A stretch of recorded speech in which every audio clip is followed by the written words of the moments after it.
your espresso, your orange juice. If you're over in Europe, yeah, you can probably drink about now. Grab a a whiskey sour on me. That would be my drink of choice right now. It's a bit too early for that, but hey, whatever you need. And again, as always, click on that share button, push this out to your friends, let them know this is going on. As always, ask questions. We'll talk about that a little bit more in a minute.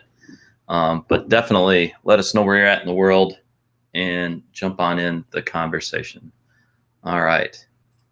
You'll get enough people. Good morning, everybody. Welcome to the 23rd episode of FinTech Insider, the Breakfast Show. I'm Sam Maule, 11FS Managing Director in North America, and I'll be your host for this morning's show. We have been doing this since, I believe, the first week of April, so 23 shows.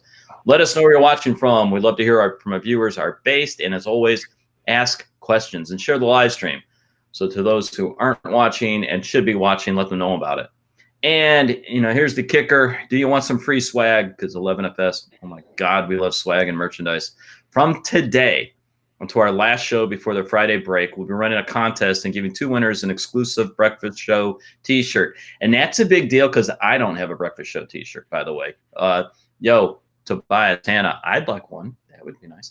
If you're based in the UK or the US, all you need to do is put a question in the chat for us to answer. And at the end of the week, David and I will choose the best ones to get a free shirt. Winners will be announced during the stream on Monday next week.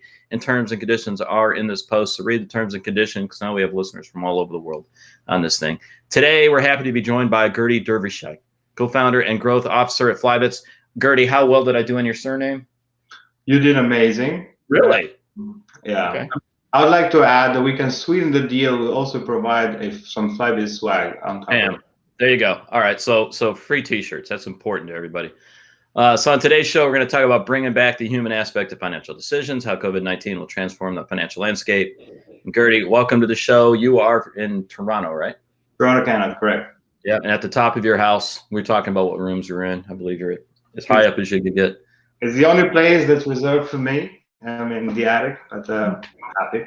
Yeah, that happens. Like I said, I'm again live from my daughter's bedroom with the Green Day and Arctic Monkey posters behind me. So, hey, I like Green Day. I love Green Day. I introduced my daughter to Green Day. I also introduced my daughter to Arctic Monkeys. So I'm cooler than you think, everybody. And by the way, Gerti is cooler than everybody thinks because your wife is the PM in Canada, is she not? Yeah, she's a member of Parliament. I absolutely love that. I also love that you ran and lost, but she won office. So one politician is enough. Yeah, and what does she study in university again? Actually, she has a major in public health. For everybody, think about that. I absolutely. You talk about timing and you talk about being in the right place. You talk about being contextual. Do you like where I'm going with this, Gerti? Yeah. Everything that you would want in a politician right now, your wife represents. So there we go. So we're giving her every shout out in the world. So she should love us. And maybe we can get some Canadian Parliament swag thrown into this. All right. So Gerti, let's start with Flybits. Can you describe what it is? Give us the mission of Flybits, if you don't mind. Yeah. I mean, it's got an interesting mission. And the most important thing is to look at the history. So we started as a research group, right? So out of university. So in around 2008, it must have been the time. And so we identified a trend in the market whereby the amount of services information that customers were being faced with was increasing exponentially. But as you can remember, the advent of iPhone and other smart devices, the screens were becoming smaller and smaller. So your traditional sort of sitting in front of a computer and searching for things just didn't sit very well. So he said it would be great if information and services found you as opposed to you having to look for it, kind of like a reverse search. And so, of course, in order for services information to have relevance, they have to have an understanding on the context and the sort of the situational awareness on that customer or user. And so Flybits now provides a recommendation engine that uses context-aware computing to deliver experiences to customers when it's most relevant. And its primary focus is in the financial services industry. So think about, for example, before this whole crisis started, and by the way, I wish that all of our viewers and listeners are doing well and their families and colleagues. But before this whole started, so travel was very hot, right? So the types of recommendations that this service would provide were around travel. So if I happen to have bought a ticket with my credit card that maybe did not have lounge access, but I'm an avid traveler and my plane is running late, running late at that specific time, maybe I was given a one-time lounge access and I said, hey, wouldn't you like to upgrade to this other credit card, which is more relevant for you? So very contextual in terms of how you provision products.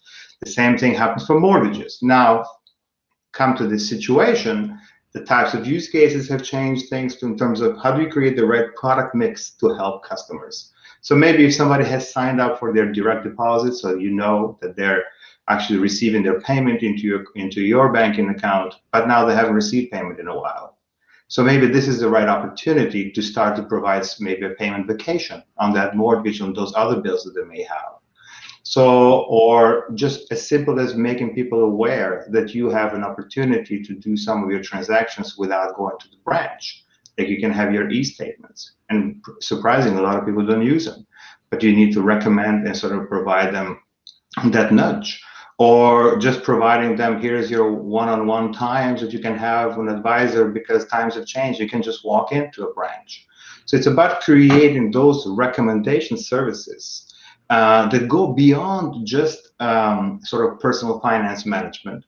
You go beyond just the transactional pieces, but truly understanding and creating a customer-centric view as opposed to a product-centric, where a multitude of services are making your life, starting with your financial life better, but also your life overall.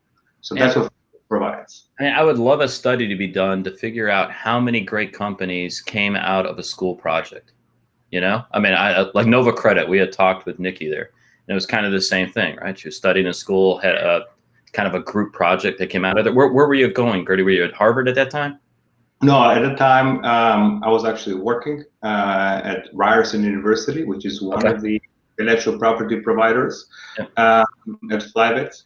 So we continue to partner with academic institutions. We find that there is knowledge there in terms of what to anticipate that is hard to find on a corporation because of your day-to-day needs and activities. So a couple of institutions that we partner with, one would be MIT out of Cambridge, another would be Ryerson University here in Toronto, and a few others. And that's really paid big dividends for us because it allows us to be the commercialization engine to that intellectual property that's coming up.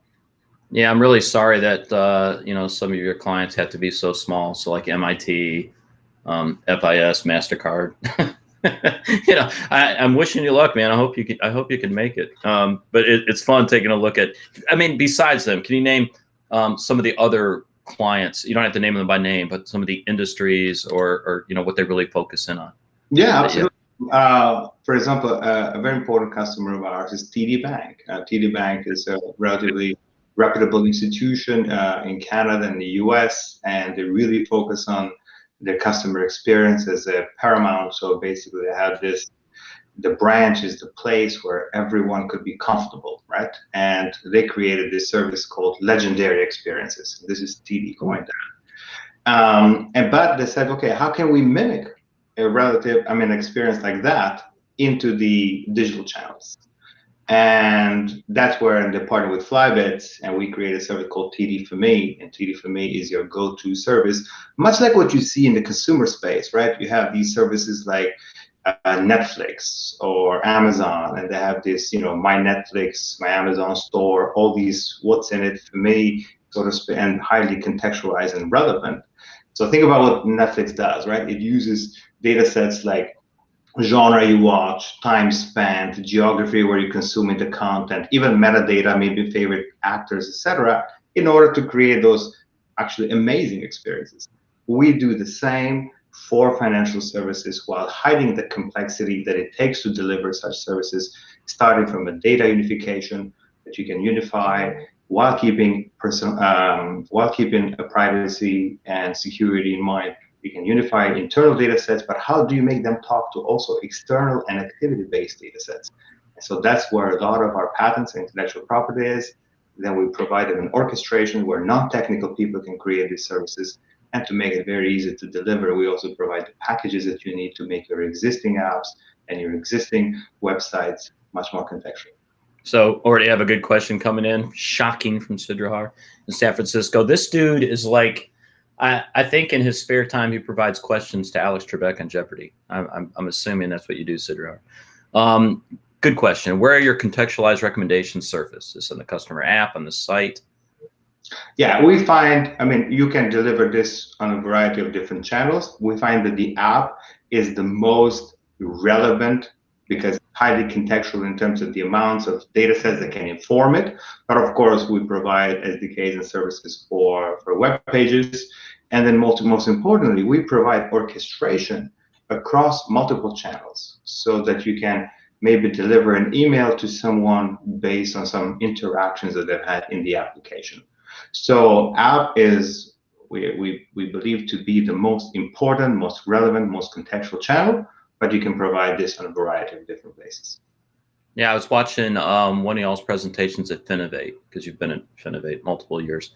And I think it was your CEO talking about this. You know, he gave an example of you're walking by a branch and you have a mortgage payment that's coming up or due, or that you're behind on. So that would be an example of a contextualized engagement.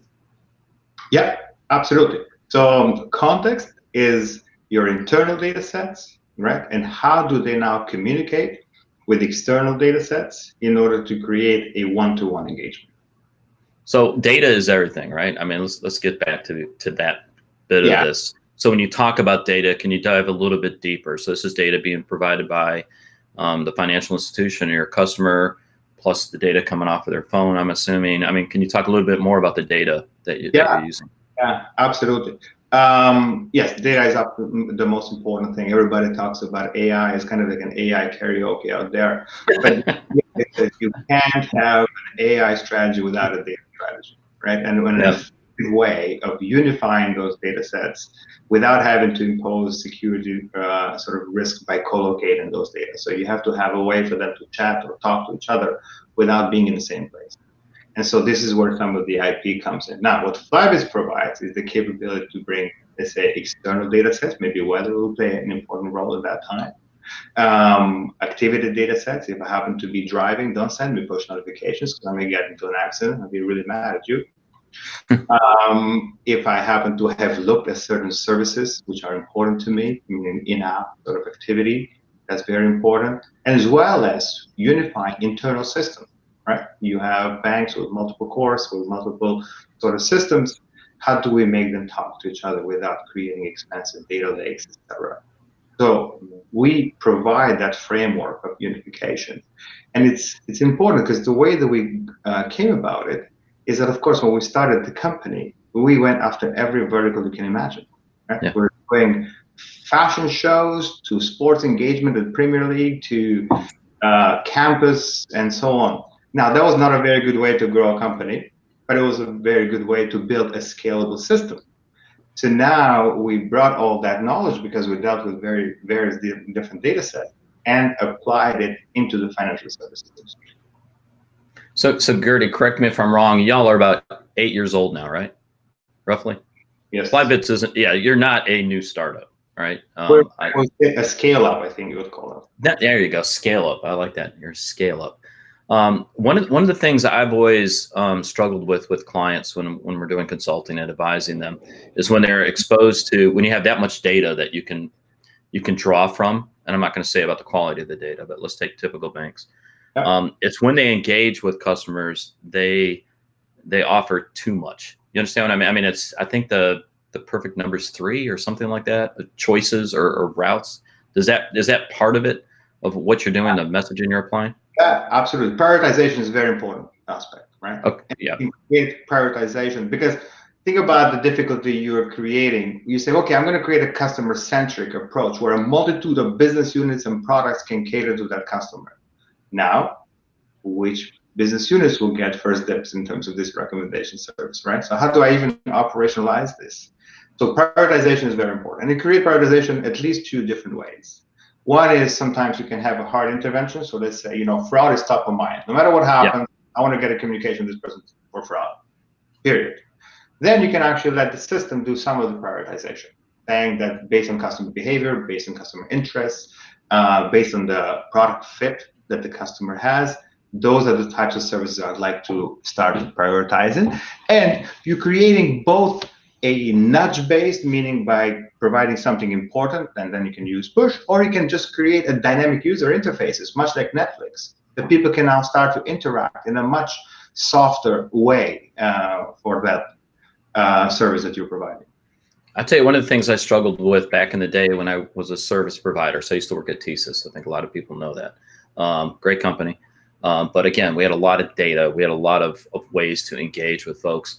And I think one of the hardest things was the back end side, meaning if I wanted to change how a card worked, right? So like the terms on the card or anything like that, that was option settings that were owned by TSYS. So you basically were paying a service for TSYS to update the options in the way that the system worked. And that's common in service providers. I mean, how do your customers engage? Is there a dashboard they're using?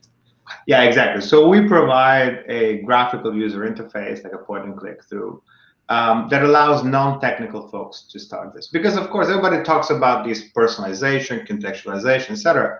But the how-to and the time to market is a true competitive advantage.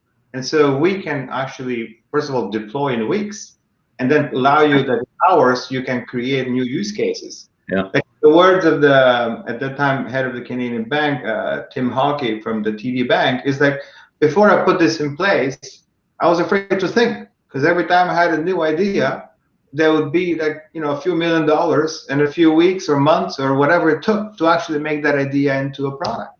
Yeah. But now I can think about something in the morning, and then some non-technical individual can just simply make it happen for me. So this is how you, in my opinion, create personalization at scale, because you have to test and learn. You cannot be trigger shy that if these 3 use cases that we thought at the beginning of the 1-year project do not pay off, there's never going to be a project again.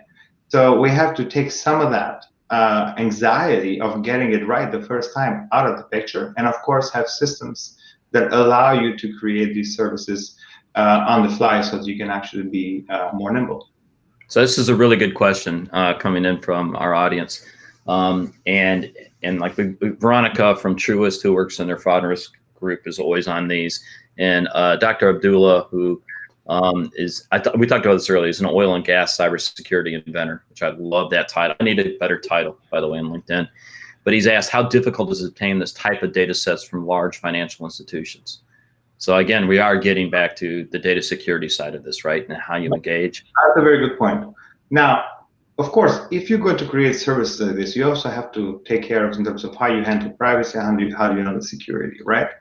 And what we do is kind of like a hybrid cloud deployment model, right? Where the processing happens in the cloud, but the identification of that data happens in the premises where the current data reside. Right. And so there's tokenization schemas that we use, right? That whereby we're not feeding any PII information.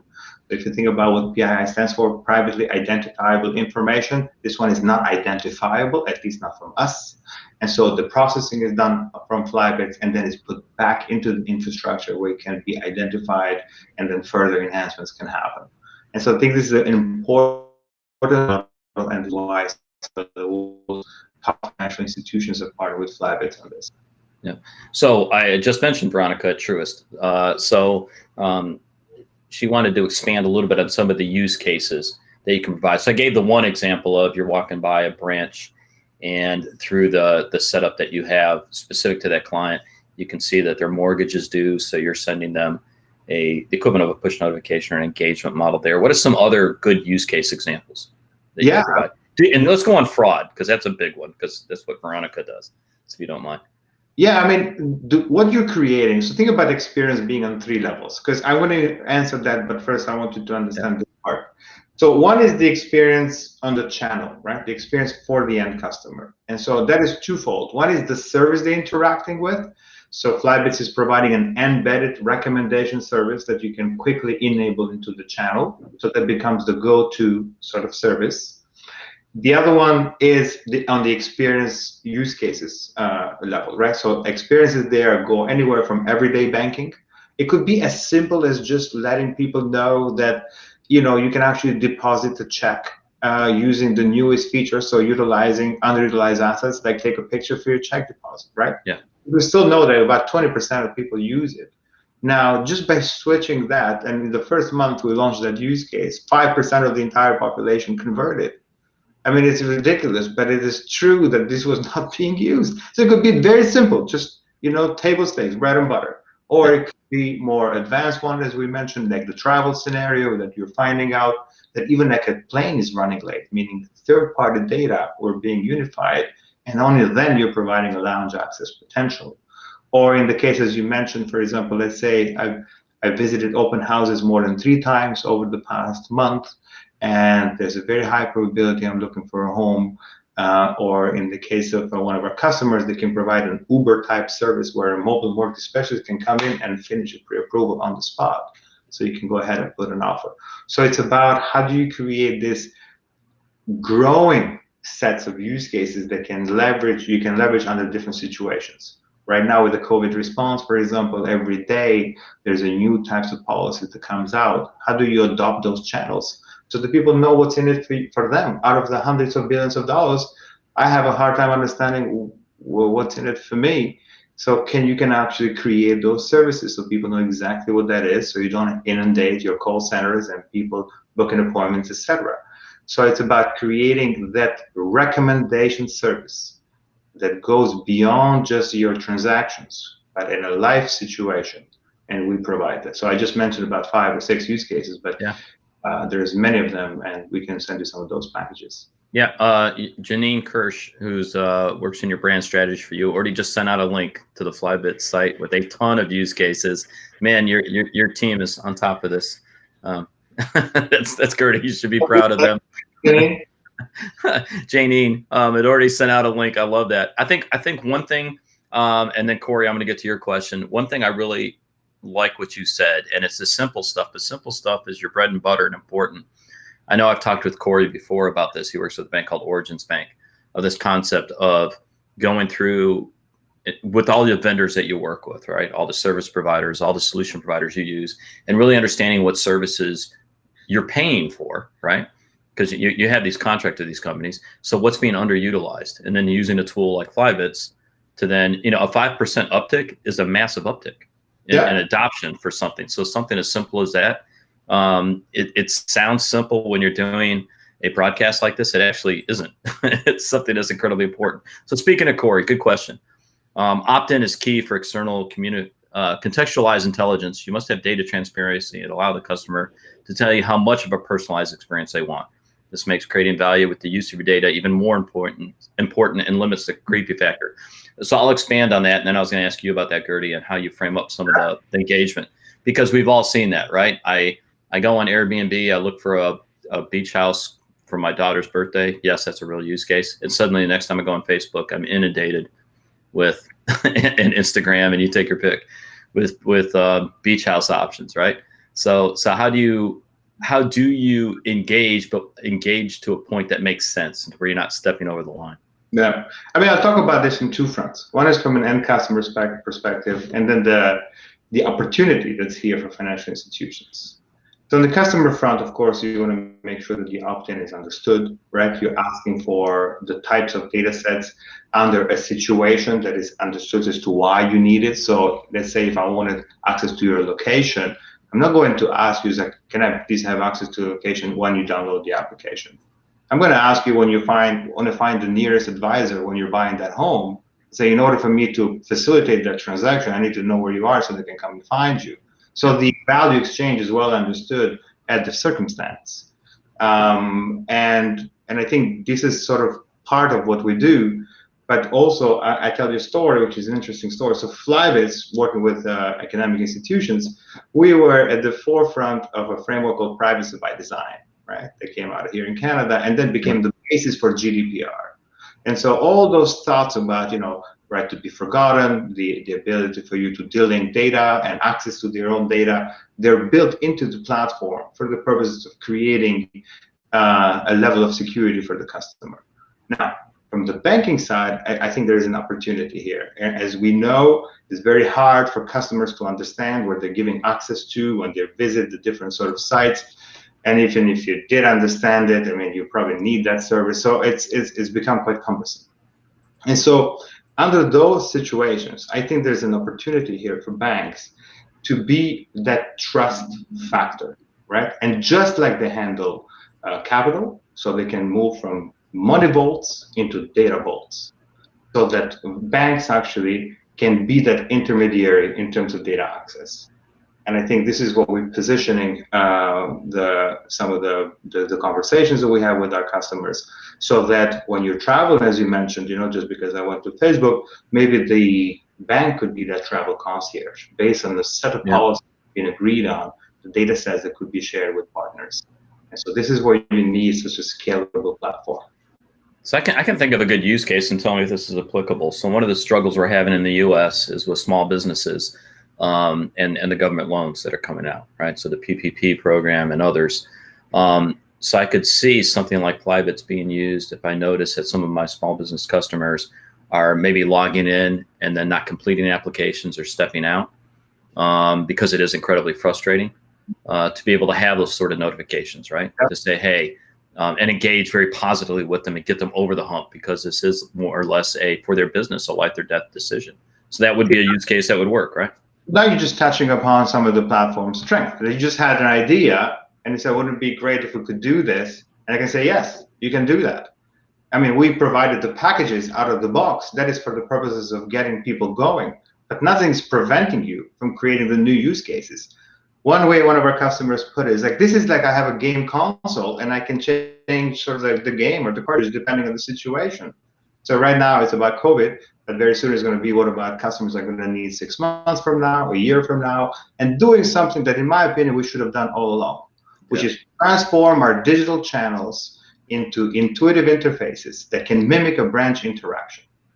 So here's a good question, and we're going to end on this one because actually, man, this is the holy grail of questions. So Patty just asked, she goes, I love the application, love the idea. How do you get traditional community banks to be open to a service like this? Or do you only focus on larger institutions? Actually, community banks are one of the fastest growing sort of customer base for us. And that is because community banks are institutions of trust by default, meaning they've positioned themselves that way to service the community and help the community, yet they do not have the unlimited funding that some of the large institutions have. Yeah. So we have provided some of these packages that very quickly a community bank or a regional bank or a credit union can actually enable this service on the fly. And now I'm giving you a little bit of why the name Flybits, ones and zeros fly. It's about the speed to market. That was a great answer. It was a great question too, by the way, Patty. I agree with you. All right, folks, believe it or not, excuse me, we've run out of time. Gerti and I have incredibly busy days. I have to go and make my next Starbucks coffee because I really need it. And Gerti's got to go do actual work because I know you have kids at the house too. Thanks for joining me. Where's the best place for folks to find out more about Flybits? Yeah, on our website, flybits.com. I'm pretty sure one of our advisors can find you there as well if you need help. But thank you for your time. I hope that everyone stays safe, and hopefully we'll get through this soon. Obviously, we could have done without it, but I think that everything else that we've gone through, I think we can make it through. All right. Everybody, thanks for joining us. We love the interaction that we're having. Tomorrow, I'm going to be joined by Michael Schlein. He's the president and CEO of Excepcion. Love Michael. He's a lot of fun. Again, if you know of someone you think would be perfect to be on the show, don't hesitate to reach out. Sam Maule on Twitter, hit me up on LinkedIn, or just email us at podcast@11fs.com. Everyone, have a great and safe day. Thanks for being with us. Thank you. Have a good one. Cheers.